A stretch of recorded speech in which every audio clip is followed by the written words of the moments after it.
I've been waiting for this day for 5 years. What is up, y'all? Okay. I would say dramatics aside, but I mean all of the dramatics. I've been waiting for this day for 5 years. I actually thought I've been waiting for this day for six because I was convinced that I wrote this letter in 2019, but I didn't. Back in the day, I was a big Dodie fan. Shout out Queen. Loved her YouTube channel. And one of the things that she did, I don't remember for what milestone birthday, if it was, I mean, every birthday's a milestone when you think about it. She used this program to send herself an email or like a letter to her future self that she would receive at this birthday. I saw that and I was like, heck yeah, sister. And so I did that. And every birthday since, I was like, okay, one more year, one more year, one more year, 1 year. I'm 25. Thank you, thank you. And I checked my email on my phone this morning actually and didn't see it there. I was like, oh no, my greatest fear had actualized. The company went out of business, whatever, whatever. It was a scam. Anyways, I opened my email on my laptop. 2:44 a.m. Lo and behold. So I didn't actually write this on the day of my birthday. It was 10 days after. But I haven't opened it. My laptop is here. I'm like nervous. I wrote this in 2020. Right. And so everything that wasn't going on was going on. I am very curious as to what I wanted to ask my future self about. At that time, I was still in my first year, just finished my first year of university. I hated my life. That's not a joke. I probably asked if I'm married. Probably asked if I left psychology. Baby girl, if only you knew. This is the year that I really surrendered my life to Christ. I really took my faith seriously, and my life was changed for the better. And that was only truer as the years went on. And so I'm really excited to read this letter. I am fearful that she asked me about a lot of people that are no longer in my life, which is just life, but you know. I'm gonna hold her hand when I say this. All right, so we're gonna open it. Oh my gosh. I think I'm gonna read through the entirety of the letter and then write a response. So here we go. I did see some names, and so I'm gonna redact some names. I'm not gonna, and not that's gonna be a dox, but I don't want to shout people out that don't maybe want to be shouted out on the internet. Dear future me, happy birthday from your 20-year-old you. I've been 20 for a little over a week. I just finished my second semester of university 1 week ago, and it has gone much better than the first, frankly. Real queen. I was just accepted onto an ethics board. I'm assuming my role as the head youth leader in a few weeks and currently living through the corona pandemic. I would love to know how these things work out because they are some big strides. True say. But if it really was any important at all, you'll probably have remembered all of that. Okay, queen. But I'm more interested in knowing how much everything has changed. Uh-oh. How's mom and dad? I hope they're doing well. My parents are fine. Oh, no.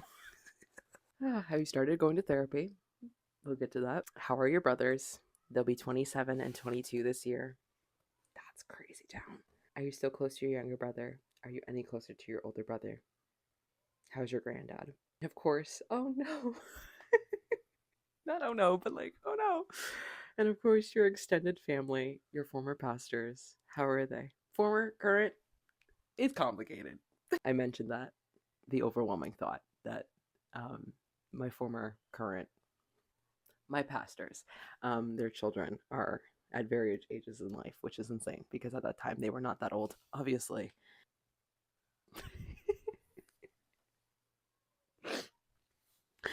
And then I go on to ask about, I knew this was going to be in the letter, about my friend Nick, asking if we're still friends.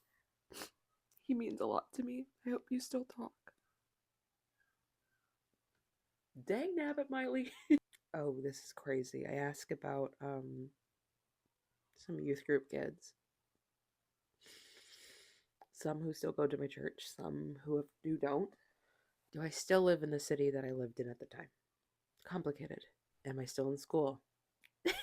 Sorry, queen. I realize that if everything goes well, you'll have finished your BA.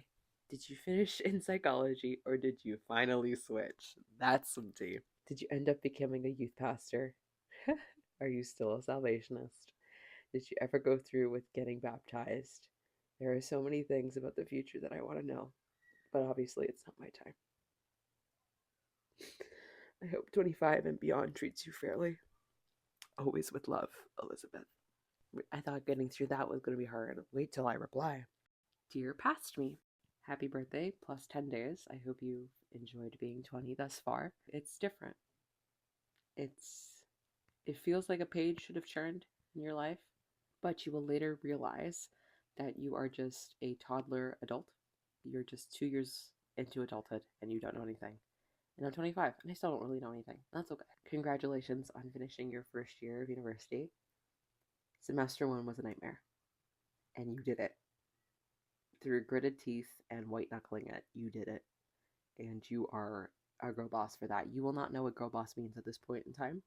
You will eventually, and it will become your favorite word. Shortly after accepting the position on the ethics board, you would step down because it was too much, and rightfully so.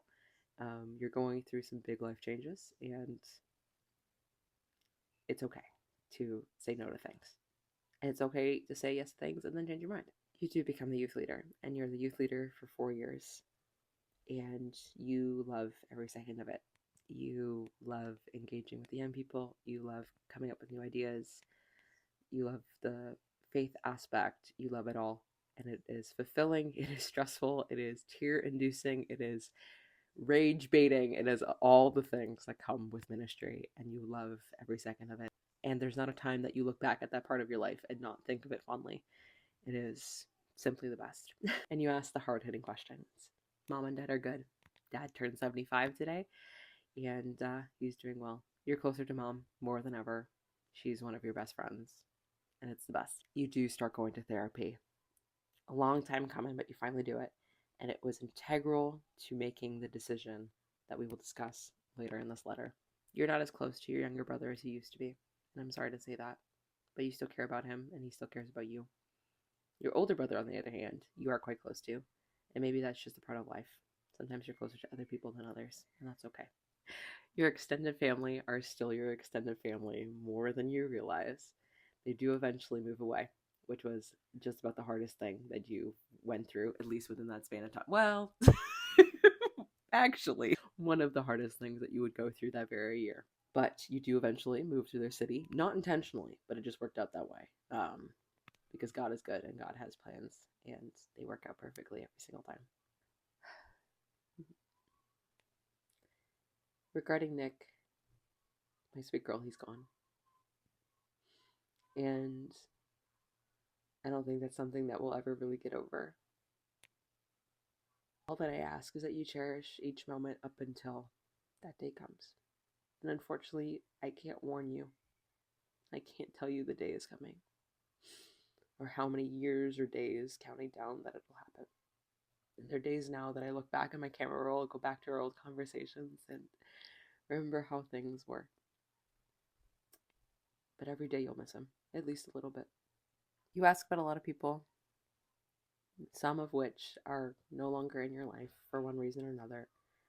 Some are in more impactful ways than they used to be, which I think is beautiful. And an example of how life shifts and changes. And some people say, and some people go. And that's okay. No, I do not live in the city that I lived in. Well, in the fall of last year, I moved for my master's degree. I am still in school for psychology, believe it or not. It's Crazy Town, USA. Population, this gal. I know, you wanted to leave so bad. You were pining at the walls, please release me from my shackles. And to be honest, been there. I get it. But you make the best decision to learn from your mistakes and learn from your integration of your minor with your major and go to a Christian school. I did finish my BA, doing my master's now. I am entering my second year, which is crazy to think. I have a whole thesis to write. Lord help me, but it's the best decision that you make.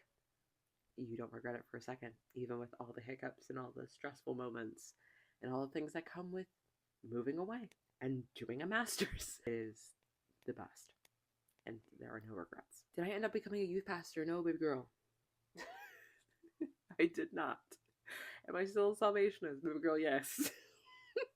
More than you realize. More than you realize. Not only do I stay in it, babe, I'm a big old dork. You know TikTok that just kind of popped off recently? I have a whole account where I just make fun of myself and the army and all the things. It's the best. It's very fulfilling, and you're very happy doing that. You actually become a senior soldier. Oh my gosh, you weren't a senior soldier when you wrote this. Girl, you become a senior soldier. I did go through with getting baptized the same year I became a senior soldier.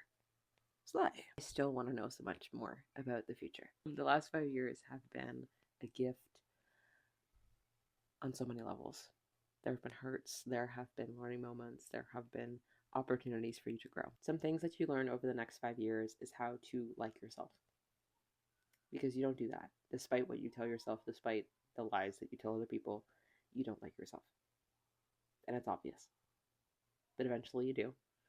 And that's obvious. Another thing you learn is boundaries and how important they are, and that they're actually a God thing. And implemented in the right way are a God thing.